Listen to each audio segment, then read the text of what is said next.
Good morning students. मैं Pradeep sir एक बार फिर आपके साथ क्लास को आगे बढ़ाते हैं। पिछली क्लास में मैंने पाचन से संबंधित बातें आपको कुछ बताई थी और इस पाठ में लगभग 3 क्लासें हो चुकी हैं और आज ये 4th क्लास है। ठीक है, धीरे धीरे पाठ आगे बढ़ रहा है।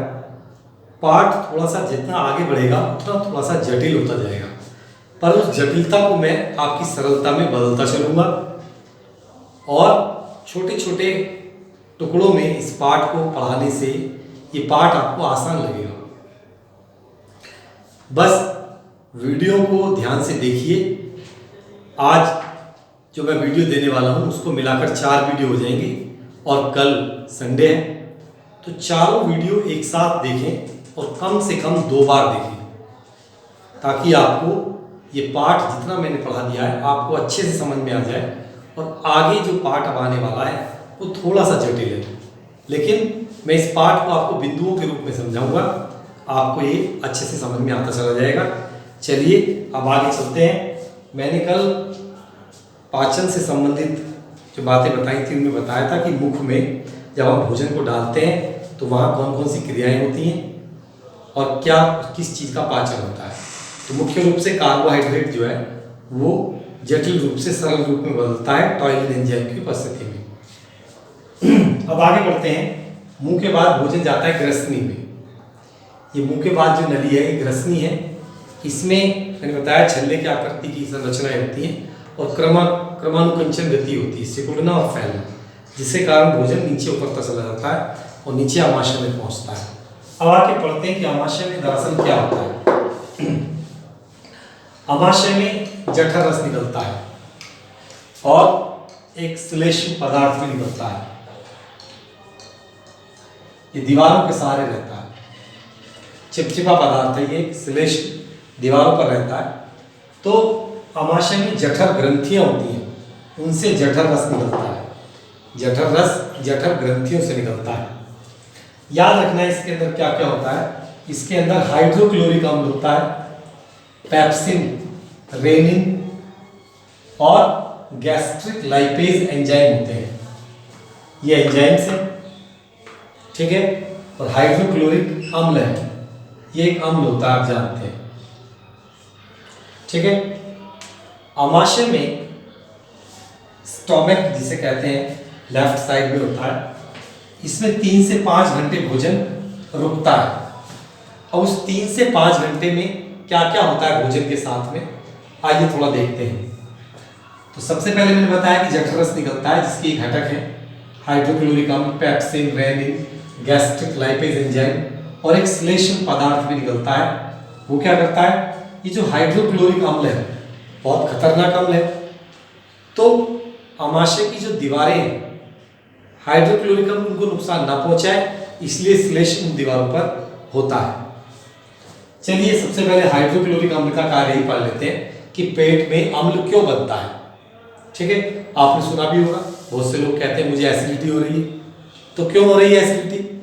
जब आप ज़्यादा खाओगे तो ज़्यादा अम्ल बनेगा पेट में, ठीक है। क्यों बनेगा देखते हैं। क्योंकि हाइड्रोक्लोरिक अम्ल का कार्य है भोजन को अम्लीय बनाना, जीवाणुओं को मारना और भोजन को मुलायम करना। अब आप जब बहुत सारा भोजन खाओगे तो उसे मुलायम करने के लिए बहुत सारा एसिड चाहिए। तो जब वो एसिड बहुत सारा निकलेगा तब फिर आपको पेट में जलन होती है, डकार के साथ ऊपर आता है, आपके गले में मिर्च लगाता है। तो इस तरीके से खाना कम खाना चाहिए। ये नहीं है कि गर्दन के ऊपर तक भर के खा लें। पूरी कचौरी हलवा आपको मिल रहा है तो दबादब उसको खाए जाए। पिज़्ज़ा बर्गर खूब सारा खा लें, मिर्ची का वैसे ही ऑलरेडी इतना ज़्यादा खा लेते हैं आप लोग, फिर उसके ऊपर से जब एसिडिटी होती है तो फिर वो आपको परेशान करती है। तो इससे बचने के लिए बस आपको कम खाना है, ज़्यादा नहीं खाना। तो HCl का कार्य है भोजन को अम्लीय करना। अम्ल जब आएगा तो जीवाणु मर जाएंगे और भोजन जो है वो थोड़ा सॉफ्ट हो जाएगा। और ये पेट में भोजन को सड़ने से भी रोकता है और प्रो एंजाइम को सक्रिय करता है। ये जो एंजाइम है पेप्सिन, रेनिन, लाइपेज, इनको ये सक्रिय करता है, क्रियाशील बनाता है। ये काम करने लगे। क्या काम करते हैं आइए देखते हैं। ये जो आपका पेप्सिन होता है ये पेप्सिनोजन के रूप में उपस्थित होता है। तो पेप्सिनोजन हाइड्रोक्लोरिक अम्ल की उपस्थिति में, HCl है हाइड्रोक्लोरिक अम्ल, हाइड्रोजन क्लोराइड। तो ये जो अम्ल है ये पेप्सिनोजन को पेप्सिन में बदल देता है। अब पेप्सिन क्या करता है? पेप्सिन प्रोटीन को पेप्टोन्स और पॉलीपेप्टाइड में बदल देता है। ठीक है, ये इसका कार्य है पेप्सिन का, प्रोटीन को तोड़ना, प्रोटीन को छोटे अणुओं में तोड़ना, एक तरीके से ऐसे समझ सकते हैं हम। अब ये पेप्टोन्स क्या है, पॉलीपेप्टाइड क्या है, तो बच्चों ये तो आपको थोड़ा बड़ी क्लास में ही समझ में आएंगे, क्योंकि मैं पॉलीपेप्टाइड को ही समझाऊंगा तो पूरी एक 20-25 मिनट की क्लास बनेगी। बड़ी क्लासों में है ये, तो जब आप बड़ी क्लासों में जीव विज्ञान लेंगे या और रसायन विज्ञान में ये आता है, रसायन विज्ञान लेंगे तो वहां पर आप इन सब के बारे में विस्तृत रूप से पढ़ेंगे। यहाँ पर आपसे विस्तृत रूप में पूछा भी नहीं जाएगा, बस ज्यादा ये पूछा जाएगा कि पेप्सिन का क्या कार्य है, तो आप बताएंगे जो पेप्सिन है वो प्रोटीन को पेप्टोन्स में और पॉलीपेप्टाइड में बदल देता है। तो इस प्रकार बच्चों इसका कार्य हमें याद रखना है। और पहले ये क्या था ये भी याद रखना है, ये पहले पेप्सिनोजन के रूप में था जिसे HCl ने पेप्सिन में बदल दिया। इसके बाद जो रेनिन होता है, रेनिन जो है प्री रेनिन के रूप में होता है। प्री रेनिन जो होता है वो HCl की उपस्थिति में रेनिन में बदलता है। और रेनिन क्या करता है, ये कैल्शियम आयनों की उपस्थिति में दुग्ध प्रोटीन को पैराकैसिन में बदल देता है। बच्चों पैराकैसिन क्या है ये सब ज़्यादा जानने की हमें जरूरत नहीं है, सिर्फ नाम याद रखने हैं। यहाँ पर हमें बड़ी क्लासों में जब पढ़ेंगे तो सब चीज़ों के बारे में हमें विस्तृत रूप से पढ़ने के लिए मिलेगा।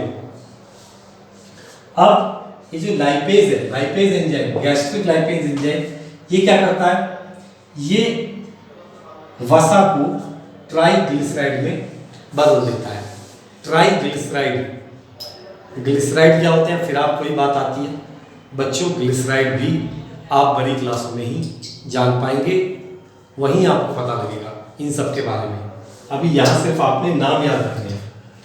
तो ये आमाशय में कौन कौन सी क्रियाएं होती हैं ये सब मैंने शॉर्ट में बहुत पॉइंटों में लिख दिया है, आप इसको इसी प्रकार याद करने की कोशिश करो।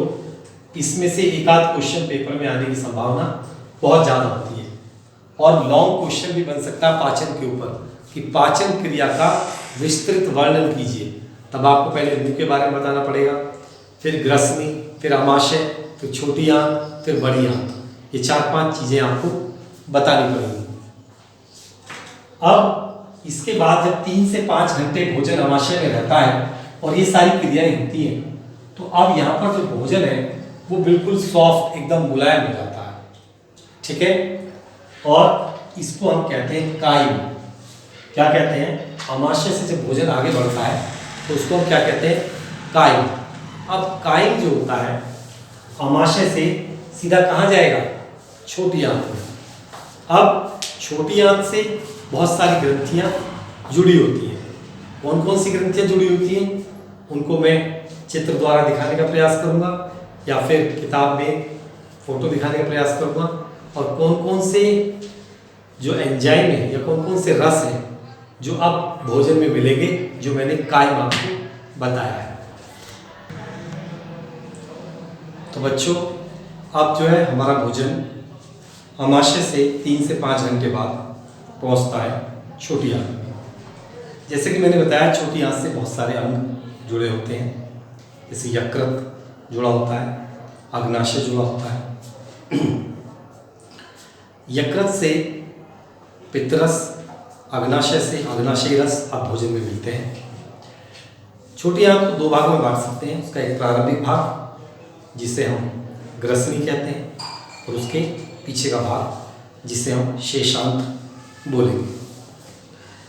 बच्चों आमाशय से भोजन की जो एंट्री होती है जब छोटी आंत के ग्रसनी भाग में होती है, जिसमें अग्नाशय से अग्नाशयी रस, यकृत से पित्तरस आकर मिल जाता है। पित्तरस कैसा होता है, पित्तरस होता है क्षारीय, क्योंकि अब तक जो भोजन आया था वो अम्लीय था, और पित्तरस कैसा होता है, पित्तरस होता है क्षारीय। तो अब भोजन जो है आपका वो अम्लीय से क्षारीय हो गया। क्यों हुआ ये अम्लीय से क्षारीय? ये अम्लीय से क्षारीय इसलिए हुआ क्योंकि बच्चों जो अग्नाशयी रस आया है, अग्नाशयी रस में जो एंजाइम होते हैं, अग्नाशयी रस में बहुत सारे एंजाइम होते हैं, ये एंजाइम अम्लीय माध्यम में कार्य नहीं कर सकते, अम्लीय माध्यम में सक्रिय नहीं होते हैं। तो ये क्षारीय माध्यम में सक्रिय होते हैं, तो माध्यम को क्षारीय बनाने की जरूरत है। ठीक है, दोबारा समझिए कि जो भोजन आमाशय से छोटी आंत में आ रहा है वो अम्लीय है। ठीक है, छोटी आंत में आ गया।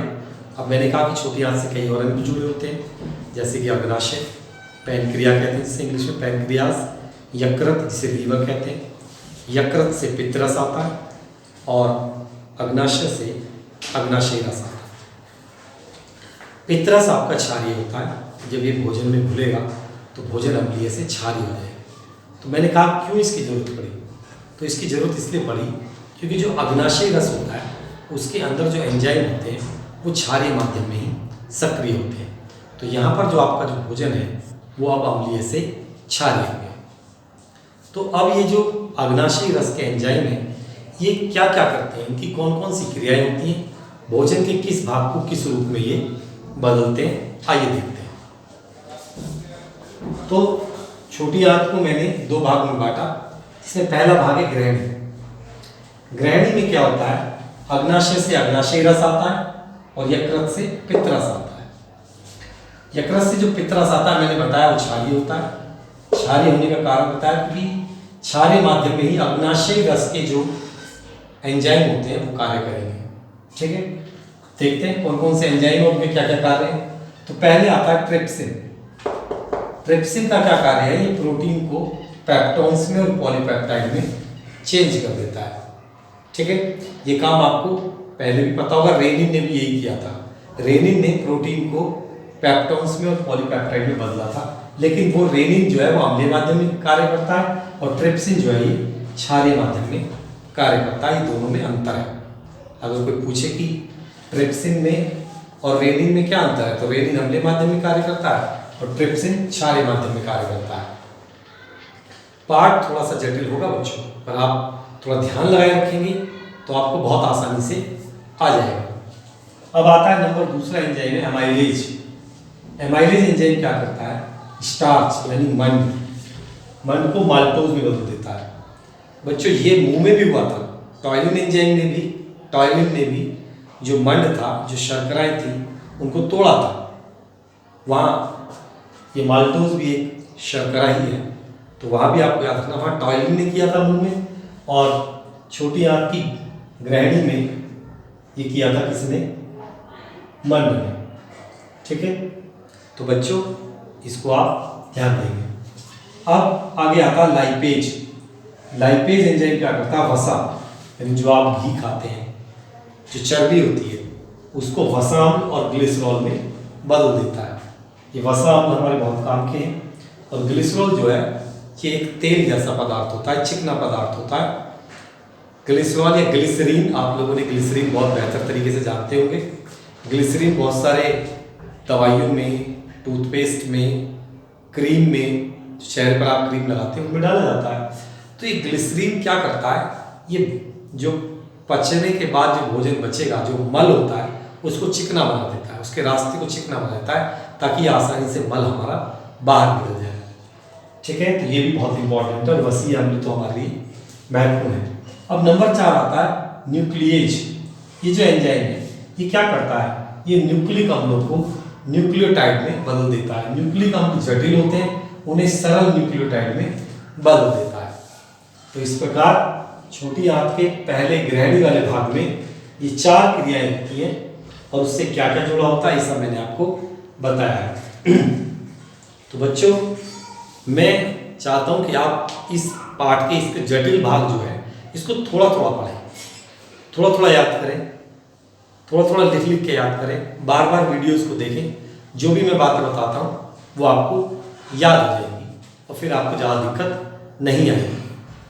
पाठ अब धीरे धीरे थोड़ा जटिल होगा, जैसे कि मैं पहले भी कह चुका हूँ। तो अब आप थोड़ा गंभीर होकर और सीरियस होकर इसको पढ़िए। तो हम जब इसको गंभीर होकर पढ़ेंगे, सीरियस होकर पढ़ेंगे और ये जान लेंगे कि ये हमारे बहुत काम का है। इसमें से बीच बीच में से बहुत सारे क्वेश्चन निकलते हैं, छोटे छोटे क्वेश्चन निकलते हैं, लॉन्ग क्वेश्चन भी बन सकता है। लॉन्ग क्वेश्चन कम से कम 5 से 7 नंबर का इसमें से निकल सकता है। छोटी छोटी बातें एक बड़ा पूछ लेगा, उसके साथ में एक छोटा या 2 छोटे क्वेश्चन डाल देगा, तो 7 नंबर का आता है लॉन्ग क्वेश्चन। तो ये हमारे लिए बहुत इंपॉर्टेंट पार्ट है, बड़े बड़े क्वेश्चन यहीं से निकलेंगे। तो मैं चाहता हूँ कि वीडियोस को बार बार देखकर आप इनको अच्छे से याद कर लें। और कल संडे है, जैसे कि मैंने पहले भी बोला, इस पार्ट की जितनी भी वीडियोस हैं सबको एक साथ लगातार बार बार देखें। और जब मंडे को मैं आपसे मिलूँ तो आप काफ़ी तरोताज़ा महसूस करें और अच्छे से मंडे को आपको ये भी वीडियो उनके साथ समझ में आए। तो बच्चों, आज इस भाग में मैं आपको इतना ही समझाऊंगा। आप इसको ध्यान से एक बार अपनी कॉपी में नोट कर लें, हो सके तो इसका स्क्रीनशॉट ले लें, क्योंकि ये छोटे छोटे टर्म में, छोटे छोटे पदों में मैंने आपको समझाया है। इस प्रकार बच्चों, आपकी बोर्ड क्लास है, बहुत सीरियस होकर पढ़ने की ज़रूरत है। कैसा भी कोई भी प्रश्न अगर आपको समझ में नहीं आता है तो मुझे बताइए, मैं आपको समझाने का प्रयास करूँगा। यदि वो आपके संबंधित है तो बिल्कुल आपको समझाऊंगा, संबंधित नहीं है तो आपको किसी न किसी प्रकार मैं आपको उसका कोई ना कोई ऑप्शन जरूर बताऊंगा। और जो चीज़ें अभी जैसे पेप्टॉन्स है, ये नहीं पता आपको क्या होता है, तो यहाँ इसे जानने की ज़रूरत भी नहीं है। इस जिसे जानने की ज़रूरत नहीं है, मैं बता दूंगा आपको, आप मुझसे पूछ सकते हैं और मैं आपको बता भी सकता हूँ। ऐसी बात नहीं, मुझे सारा मालूम है ये, लेकिन जब ये इसका कोई अर्थ ही नहीं है तो हम इन्हें क्यों पढ़े बिना बात की। इन्हें हमें विस्तृत रूप में कोई नहीं पूछेगा। तो बच्चों, इन्हीं शब्दों के साथ मैं अपनी क्लास यहीं समाप्त करता हूँ। Good bye, thank you.